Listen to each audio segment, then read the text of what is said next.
नमस्कार। इस वीडियो में हम बात करेंगे आयुर्वेद का जो सबसे पौष्टिक आहार है वो है खिचड़ी यानी कि कृष्णा।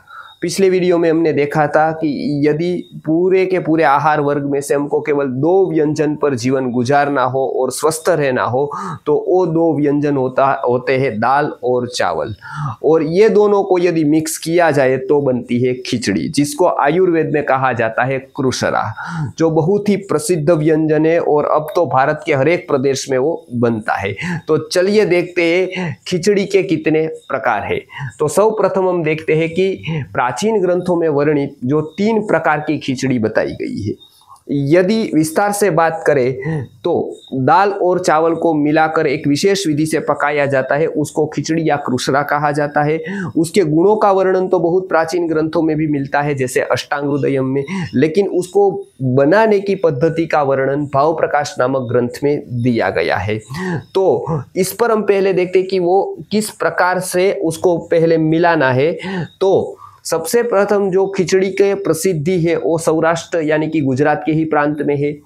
वो मूंग दाल व चावल की खिचड़ी कही जाती है, यानी कि मूंग की दाल और चावल मिक्स करके बनाई जाती है। मूंग दाल आधी ली जाती है और चावल भी आधा लिया जाता है, मानो दोनों 250-250 या दोनों 500-500 ग्राम, उसको मिलाकर जो बनता है वो है खिचड़ी। वो सौराष्ट्र में प्रसिद्ध है। कम क्षेत्र जो ऐसे हैं जहां पर मूंग दाल की जगह पर उड़द की दाल का प्रयोग होता है, यानी कि उसको उड़द की दाल की खिचड़ी कहते हैं, वो बहुत ही कम जगह पर प्रसिद्ध है। तुअर की दाल और चावल की खिचड़ी भी पश्चिम भारत में प्रसिद्ध है, तो वहां पर मूंग की दाल उड़द की दाल की जगह पर वो लोग अरहर की दाल का, तुअर की दाल का प्रयोग करते हैं। अब हम देखते हैं कि वो दोनों क्या आधे आधे ही होने चाहिए, तो ऐसा नहीं है। कहीं कहीं पर दाल का प्रमाण ज्यादा होता है, मतलब वो ज्यादा रखते हैं, तो वो खिचड़ी पचने में भारी हो जाती है, क्योंकि दाल चावल से भारी है, बराबर है। और कभी चावल का प्रमाण हमने ज्यादा रख दिया तो वो खिचड़ी पचने में हल्की होती है। तो ये दोनों तरीके से बन सकती है, चावल ज्यादा रखकर, दाल ज्यादा रखकर, दोनों समान रखकर, ये तीनों प्रकार से खिचड़ी बन सकती है। प्रदेश वाइज उसको अलग अलग तरीके से अलग अलग प्रकार की खिचड़ी बनाते हैं। अब हम देखते हैं कि प्राचीन ग्रंथों में जो वर्णित खिचड़ी बनाने की जो विधि है वो मैंने बताया अभी कि वो भाव प्रकाश नामक ग्रंथ में बताई गई है। अभी तो वो परंपरा में वही चल रही है, तो उसमें खास करके भाव प्रकाश में जो बताई गई है वो सादी खिचड़ी की बात आई है। एक प्रकार की जो खिचड़ी आई है जो छोंक लगाकर बनती है वो परंपरा में है। हालांकि कोई कोई ग्रंथों में इसका इनडायरेक्ट वर्णन देखने को मिलता है, लेकिन सादी खिचड़ी है वो भाव प्रकाश में सही तरीके, मतलब बहुत सटीक तरीके से बताई है। और उसके बाद ये उसका एक संस्कारित फॉर्म आया है जिसको हम वघारेली खिचड़ी यानी कि छोंक दी हुई खिचड़ी कहते हैं। देखते हैं कि सादी खिचड़ी किस तरह से बनती है।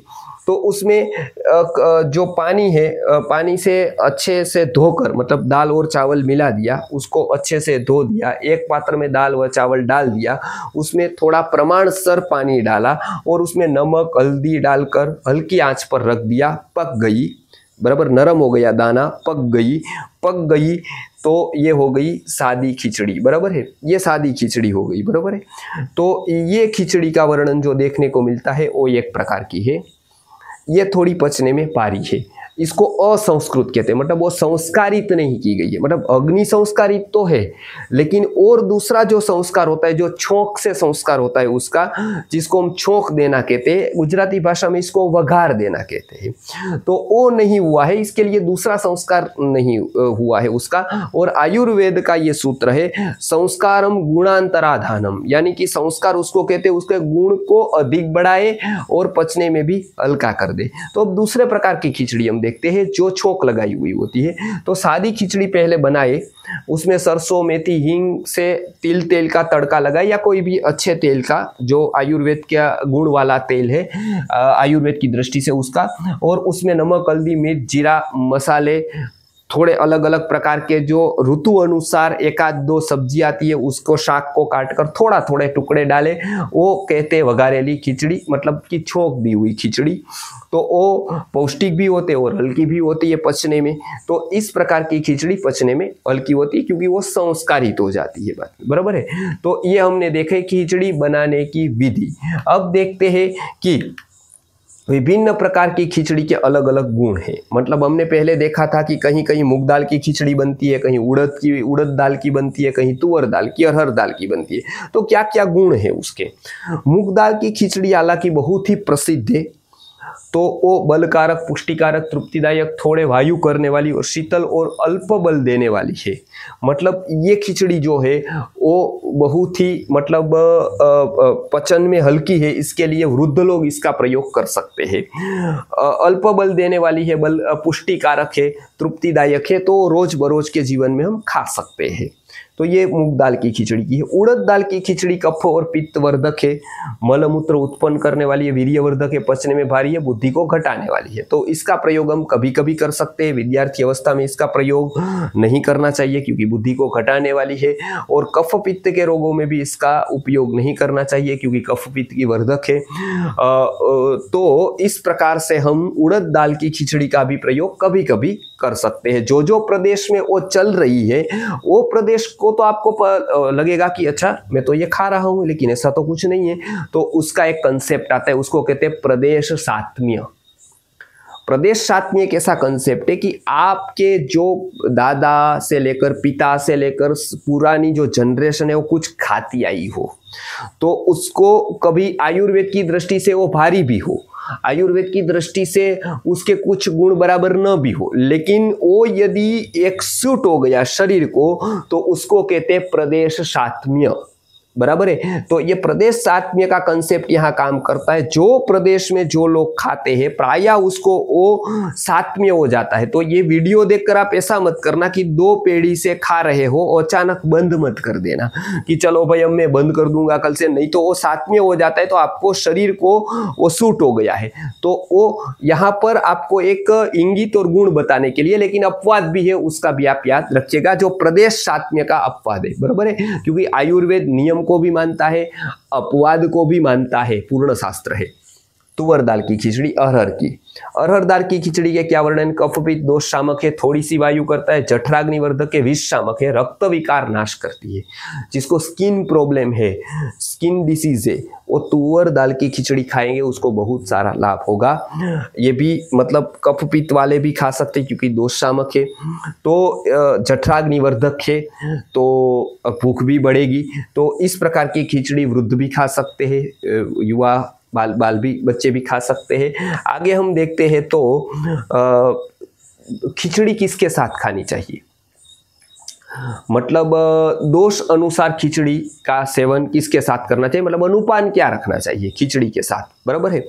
तो वात का रोग है किसी को भी, मतलब बराबर है। एक हम देखते हैं रोग को, तो वात किसी को बढ़ा हुआ है, उस अवस्था में आप खिचड़ी खाए तो तिल के तेल का प्रयोग करें उसमें डालने के लिए। बराबर है। तो क्या होगा, वो बहुत ही अच्छा कॉम्बिनेशन बन जाएगा, आपके वात को दूर करेगा वो। यदि आप वृद्ध है तो भी आपकी अवस्था वात प्रधान है, तो भी आप खिचड़ी में घी की बजाय तिल के तेल का प्रयोग करें। यदि आपको वात के कोई रोग हो गए हैं, जैसे आपको आर्थराइटिस है, रूमेटोइड आर्थराइटिस है, या फिर कोई भी प्रकार के जॉइंट्स पेन है या शूल हो रहा है, तो भी आपको वात है, क्योंकि वो न वाते न विनाशूलम। तो उस अवस्था में भी आप खिचड़ी खाए तो तिल तेल डालकर ही खिचड़ी प्रयोग खाए। बराबर है। कोई ऋतु आप देखें तो यदि बारिश की ऋतु है तो भी उसमें वात का वर्धन होता है, आपको पता है। तो वो वात वृद्धि जहां होती है उस अवस्था में, बारिश की अवस्था में, उसमें भी आप खिचड़ी यदि खाते हैं तो घी की बजाय तिल तेल डालकर खाए। बराबर है। तो इस अवस्था में आप तिल तेल डालकर आपको इतने को मतलब कंडीशन में तिल तेल डालकर खिचड़ी खानी है। अब हम देखते हैं पित्त प्रधानता में, यानी कि पित्त का रोग हो, पित्त की अवस्था हो या पित्त की ऋतु हो। बराबर है। हम देखते हैं कि पित्त एसिडिटी है, जलन हो रही है, ऐसा कुछ भी है, पित्त बढ़ गया है, तो खिचड़ी में गाय का घी डालकर खिचड़ी बराबर उसके मिक्स करके उसके बाद खानी चाहिए पित्त प्रधानता में। आप युवा है तो पित्त की अवस्था है आपकी, बराबर है, तो पित्त प्रधानता आप में है, तो उस अवस्था में भी खिचड़ी खानी चाहिए गाय का घी डालकर। बराबर है। तो ये भी देख लिया हमने। आगे हम देखते हैं कि यदि गर्मी है बहुत ही, बराबर है। तो वो पित्त का काल है, जैसे शरद ऋतु है तो पित्त का काल हो गया, शरदी पित्तम कुपियति। तो इस ऋतु में जो खिचड़ी खानी है शरद ऋतु में, तो वो भी गाय का घी डालकर खानी है, बराबर है। तो इस प्रकार से हमने देखा कि पित्त प्रधानता में आपको खिचड़ी गाय के घी के साथ खानी है। कफ प्रधानता यदि है, जैसे बाल अवस्था ऐसी है जैसे बच्चों को खिचड़ी खिलानी है, तो थोड़ा मरी का चूर्ण, काले मिर्च का चूर्ण थोड़ा सा डालकर, यदि अति तीखा न लगे, इस प्रकार के मिक्स करके उसको खिलानी चाहिए। जठराग्नि भी उसकी प्रदीप्त होगी और पचने में पच भी जाएगी, और खास करके वो कफ प्रधानता में बहुत ही असरकारक होगी, यानी कि कफ को नहीं बढ़ने देगी। तो एक कफ।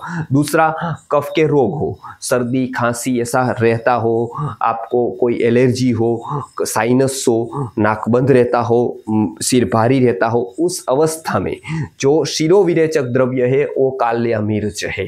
तो उस अवस्था में आप खिचड़ी खाएंगे तो काली मिर्च का थोड़ा सा चूर्ण डालकर उसको बराबर मिक्स करके उसके बाद खिचड़ी खाएंगे तो बहुत ही लाभकर होगी वो। कफ की ऋतु है, जैसे ठंड है, तो ठंड की ऋतु में कफ साधारणता से बढ़ता है, तो उस अवस्था में आप खिचड़ी खाएंगे तो वो काली मिर्च के चूर्ण का प्रयोग करके खाएंगे तो वो कफ नहीं बढ़ेगा, उल्टा कफ का शमन होगा।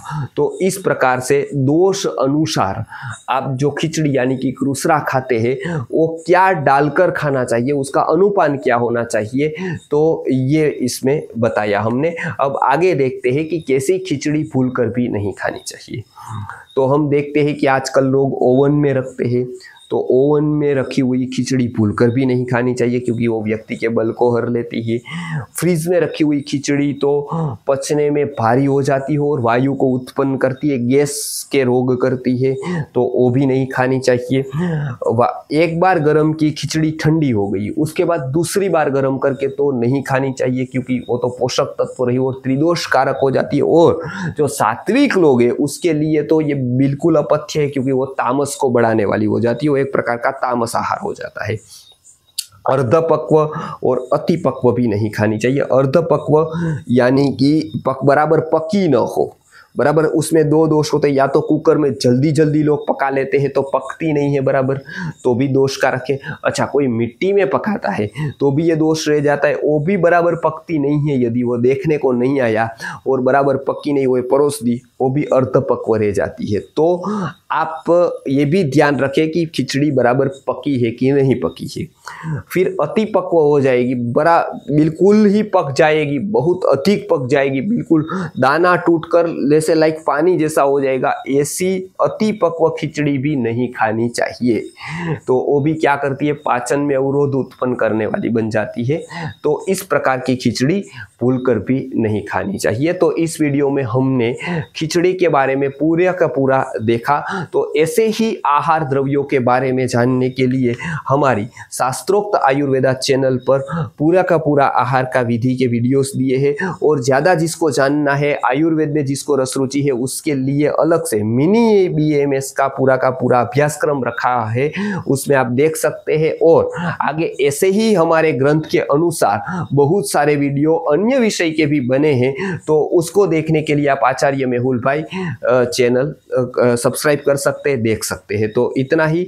तो आज के वीडियो में हमने इतना देखा, और आगे आयुर्वेद के आहार के संबंधित वीडियोस में हम आगे बात करेंगे, और उसमें क्या क्या उसके गुण है और आयुर्वेद की दृष्टि से उसका क्या महत्व है वो हम देखते जाएंगे। नमस्कार, जय धन्वंतरी।